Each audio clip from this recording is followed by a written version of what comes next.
What's up guys, magandang umaga na ngayon, magbibiko tayo. So unang gagawin, syempre kailangan natin ng niyog. Yung niyog na matanda. What?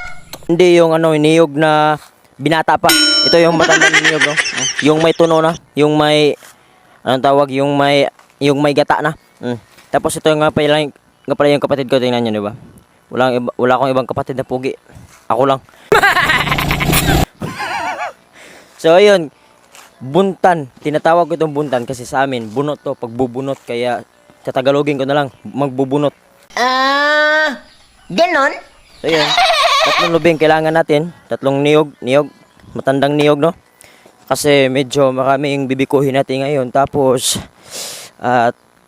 maliban sa lubi, kailangan din natin ng pilit. Yung pilit ba? Yung parang rice. Ano ba talaga? Ha? Na walang lasa. Yun tinatawag natin is pilit. Iwan ko sa inyo kung ano tawag dyan. Basta kay pilit yun. Tapos ito nga yung yung appetizer namin mamaya. Ito. Itong tatlo na to. Maliban sa isa na to kasi may mga baby pa to. Nakakawa naman pag wala naman tayong orphanage dito para pag-iwanan ng mga sisiw. Yan tatlo na lang. Tapos yung kapatid ko nga pala ituturo ko ngayon sa bahay namin. Ito nga pala yung sawa ko, kumakain ng melon. Palakain nga pala to, kahit hindi melon, kinakain. Tapos ito nga pala yung mother ko. Ma, face the camera, ma. Harapin mo yung camera, ma. Huwag kang matakot, ma. Pagsubok lang to. Yan. Tapos syempre, ang nag-iisa kong anak, ito. Tulog na. Kanina, parang lasing maoy na maoy yan. Buti na lang. Nakainim. What? Nakainim.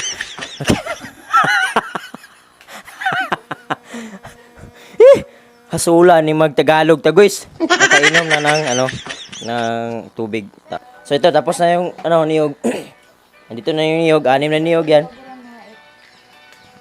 Ma, ano sabi mo, ma? Bakit tayo magbiko, ma? Ma. Dong, bakit tayo magbibiko, Dong?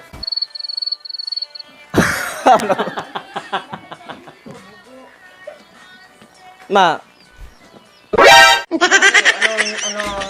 Ano ang importansya ng biko? But lang. Guys, meron bang biko na pink? Diyan, may bikong pink. Meron. Ano? Biko. Piko. Piko. Piko. Piko. Piko. Biko.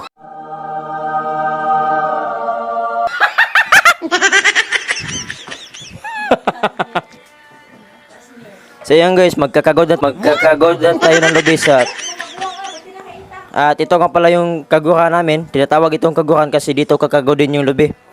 Iwan ko sa inyo kung anong Tagalog ng kakagodin. Basta sa amin, kakagod na yan. Yan.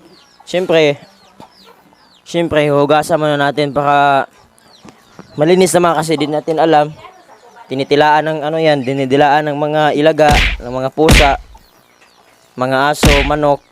Alam niyo naman, ang manok dito tumitila. Gago!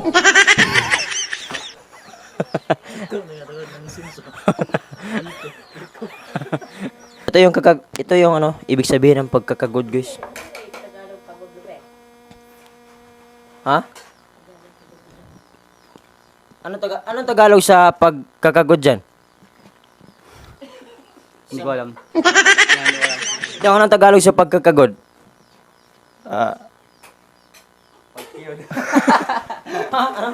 Pagkiyon. Ikaw, ma. Expert mang sa Tagalog. Ano si Tagalog sa pagkakagod? Tama na tag. Kamo may kabalo kay ginatunan nyo na. Akin medyo kang Pilipino man siya. Lang, Tagalog sa pagkakagod.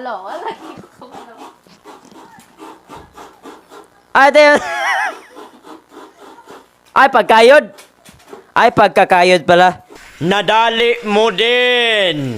So ito nga pala yung pagkakayod, guys. So dapat mag-ingat din tayo, baka makakayod yung kamay natin. Yun lang ka basic. Basic lang yung pagkakayod, guys. Dapat may tila dyan. Ano dyan? Tiyaga. Sa pagkakayo dyan, anong dapat i-consider dyan? Pagtiyaga talaga. Para kung gusto mo niyang kumain ng piko, pagtiyaga lang. Talaga. Tapos ingat, no? Tapos tamang balanse, ganyan. Baka matumba kayo, mouth balance. Mouth balancing kayo. Tapos medyo ilayo niyo din yung yung pipi baka nyo, o ano ba kaya, yung kapit, yung yung utin nyo, baka ganyan, no? Baka makayod pa. Gago! At ito nga pala yung sinasabi ko kanina na matandang niyog na ngayon na turn into small particles na piniga ng piniga hanggang sa maubos ang duga. At saka ito naman yung sinasabi ko na pilit kanina na hindi naman talaga nagkakalayo ng muka sa rice. Wala lang talaga tong lasa kasi yung rice medyo matamis. Ito, sobrang tabang talaga. At saka nandito na nga pala tayo sa proseso na kung saan yung gata ng lubi ay lalagyan ng brown sugar at isa pa ding very very brown sugar na kung saan para sa amin ito ay kamay. At i-stir natin to hanggang sa maging latik. At ito na nga yung kinalabasan ang sinasabi ko na biko. Init man dahil. Gago. Hindi ko po itong, ano rin kami sa nandito ng minute akong birthday pero wala kayo na ko ay.